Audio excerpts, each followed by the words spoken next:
ഇന്ന് നമുക്കൊരു തരി ബിരിയാണീൻ്റെ റെസിപ്പി ആയാലും അപ്പോൾ ഈ നോമ്പ് കാലത്തൊക്കെ ഉണ്ടാക്കാൻ പറ്റിയ നല്ലൊരു റെസിപ്പിയാണ്, നല്ല ടേസ്റ്റുമാണ് കേട്ടോ. അപ്പോൾ ഞാനിതാ കുറച്ച് വെളിച്ചെണ്ണ ഒഴിച്ചിട്ടുണ്ട്. എന്നിട്ട് ഇതിലേക്ക് നമ്മൾ ചിക്കൻ ഉപ്പും മുളകൊക്കെ തേച്ചത് ഒന്നിട്ടിട്ട് നന്നായിട്ടൊന്ന് പൊരിച്ചെടുക്കാം. നല്ല ഹാർഡായിട്ട് പൊരിക്കേണ്ട, കുറച്ചൊന്ന് സോഫ്റ്റായിട്ടൊരു ഷാലോ ഫ്രൈ ചെയ്യുന്ന രീതിക്കൊന്ന് ഒന്ന് പൊരിച്ചെടുക്കാം. അത് പൊരിച്ചെടുത്തിട്ട് വേണം നമുക്ക് ബാക്കിയുള്ള കാര്യങ്ങളൊക്കെ ചെയ്യാം. പൊരിച്ച് മാറ്റി അവിടെ വെക്കണം, എണ്ണയൊന്നും കളയാൻ പാടില്ല കേട്ടോ. എന്നിട്ട് ഇതാ ഞാനൊരു പാത്രം ചൂടാക്കിയിട്ട് അതിലേക്ക് 1.5 കപ്പ് റവ ഇട്ട് കൊടുത്തിട്ടുണ്ട്. എന്നിട്ട് റവ നന്നായിട്ട് തന്നെ വറുത്തെടുക്കണം. ഈ റവ വറുത്തെടുക്കുക എന്നുള്ളതാണ് ഇതിൽ മെയിനായിട്ടുള്ള ഒരു പരിപാടി. കാരണം എന്താ വെച്ചാൽ റവ നന്നായി വറുത്തെടുത്തിട്ടില്ല എന്നുണ്ടെങ്കിൽ നമ്മുടെ തരി ബിരിയാണി ഒരു ടേസ്റ്റും ഉണ്ടാവില്ല. അപ്പോൾ നന്നായിട്ട് ഒന്ന് കളർ ചേഞ്ച് ആവുന്നവരെ നന്നായിട്ടൊന്ന് വറുത്തെടുക്കാം. പിന്നെ ഒരു പാത്രം വെച്ചിട്ട് അതിലേക്ക് നമ്മൾ ചിക്കൻ പൊരിച്ച എണ്ണ ഉണ്ടല്ലോ അത് ചേർത്ത് കൊടുക്കുക. പിന്നെ ഒരു 2 ടീസ്പൂൺ നെയ്യും കൂടെ ചേർത്തിട്ട് ഒരു പട്ടയും 2 ഗ്രാമ്പും ചേർത്ത് കൊടുക്കുക. ഏലക്കായ ഉണ്ടെങ്കിൽ ഏലക്കായും കൂടെ ഇട്ട് കൊടുക്കുക കേട്ടോ. എന്നിട്ട് ഒന്ന് മിക്സ് ചെയ്തതിന് ശേഷം അതിലേക്ക് 1.5 സവാള, ഒരു പച്ചമുളക് ഇട്ട് ഒന്ന് നന്നായിട്ട് വഴറ്റിയെടുക്കുക. അതിൻ്റെ കൂടെ ഉപ്പ് ആവശ്യത്തിന് ഇട്ട് കൊടുക്കണേ. പിന്നെ ഒരു 1.5 ടീസ്പൂൺ ഇഞ്ചി വെളുത്തുള്ളി പേസ്റ്റും കൂടെ ഇട്ടിട്ട് ഒന്നും കൂടെ ഒന്ന് വഴറ്റിയെടുത്തതിന് ശേഷം ഒരു തക്കാളി അരിഞ്ഞത് ചേർത്ത് കൊടുക്കുക. എന്നിട്ട് തക്കാളി വേവാനായിട്ട് നമുക്കിതൊന്ന് അടച്ച് വെക്കാം. തക്കാളി വെന്തതിന് ശേഷം അതിലേക്കൊരു 1/2 ലെമൺ ചേർത്ത് കൊടുക്കണം. പിന്നെ കുറച്ച് ചിക്കൻ മസാലയും പിന്നെ കുറച്ച് ഗരം മസാലയും കൂടെ ചേർത്ത് കൊടുക്കുക. എന്നിട്ട് നന്നായിട്ടൊന്ന് മിക്സ് ചെയ്യാം. അതിനുശേഷം നമ്മൾ പൊരിച്ച് വെച്ചിട്ടുള്ള ചിക്കൻ ഉണ്ടല്ലോ, ആ ചിക്കൻ ഇതിലേക്ക് ചേർത്ത് കൊടുക്കുക.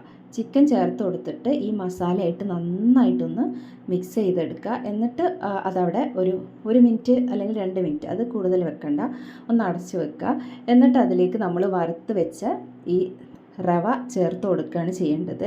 ഇനി വറുത്ത് വെച്ച റവ നമുക്കിതിലേക്ക് ചേർത്ത് കൊടുത്തിട്ട് നന്നായിട്ട് തന്നെ ഒന്ന് മിക്സ് ചെയ്ത് കൊടുക്കണം. ആ മസാലയൊക്കെ ആ റവയിൽ നന്നായിട്ട് പിടിക്കുന്ന രീതിയിൽ നമുക്ക് നന്നായിട്ട് തന്നെ അതങ്ങോട്ട് മിക്സ് ചെയ്തെടുക്കാം. പിന്നെ ഇതിലേക്ക് നമ്മളിപ്പോൾ 1.5 കപ്പ് റവയാണ് എടുത്തിട്ടുള്ളത്. അപ്പോൾ അതിന് 1.5 കപ്പ് തന്നെ വെള്ളം, നന്നായിട്ട് വെട്ടി തിളച്ച വെള്ളം, അത് 1.5 കപ്പ്. അത് ഇതുപോലെ ആദ്യം കുറച്ച് ഒഴിക്കുക. എന്നിട്ട് ഇതുപോലെ എല്ലാ ഭാഗത്തും നന്നായിട്ട് മിക്സ് ചെയ്ത് കൊടുക്കുക.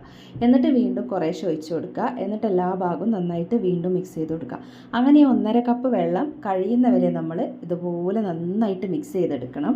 അപ്പോൾ എന്താണെന്ന് വെച്ചാൽ ഇത് നന്നായിട്ട് ഇങ്ങനെ വിട്ടിട്ടായിരിക്കും തരി ബിരിയാണി ഉണ്ടാവുക. അല്ലാന്നുണ്ടെങ്കിൽ നമ്മുടെ ഉപ്മാവ് പോലെ ഇങ്ങനെ ഒട്ടിയിരിക്കും. അപ്പോൾ അതൊരു ടേസ്റ്റ് ഉണ്ടാവില്ല.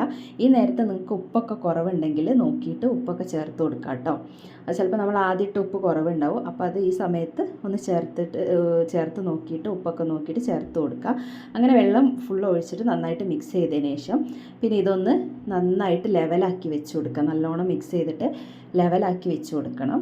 ലെവലാക്കി വെച്ചതിന് ശേഷം നമുക്കിത് ഒന്ന് അടച്ചിട്ട് ഒരു 2-3 മിനിറ്റ് വെച്ചാൽ മതിയാവും. ഒരു 3 മിനിറ്റൊക്കെ ഒന്ന് റെസ്റ്റ് ചെയ്യാനായിട്ട് വെക്കുക. അതിന് ശേഷം അണ്ടിപ്പരിപ്പ് മുന്തിരി നെയ്യിൽ വറുത്തിട്ട് അത് ഇതിലേക്ക് ഒഴിച്ചു കൊടുക്കുക. എന്നിട്ട് ഇതിനെ ഒന്നും കൂടി ഒന്ന് മിക്സ് ചെയ്ത് കൊടുക്കുക. അണ്ടിപ്പരിപ്പ് മുന്തിരിയും ആ നെയ്യൊക്കെ കൂടെ അതിലൊന്ന് മിക്സ് ആവാനായിട്ട് ഇത് മസ്റ്റായിട്ടും ചെയ്യണം കേട്ടോ. അപ്പോഴാണ് ആ ലാസ്റ്റ് ഇതും കൂടെ ചേർക്കുമ്പോഴാണ് നല്ലൊരു ടേസ്റ്റ് വരിക.